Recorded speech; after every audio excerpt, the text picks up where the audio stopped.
Hello everyone, today I will show you how to draw a rectangle in Google Docs. Open your Docs file, now select this insert option and here you will find this drawing option, select new plus option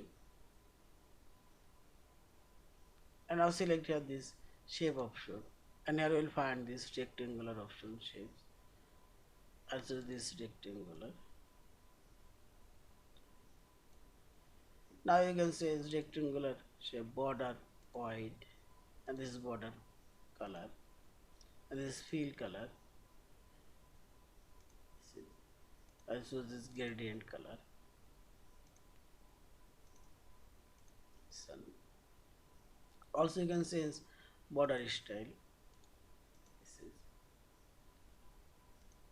Now simply select save and close. A rectangular already added. Yeah.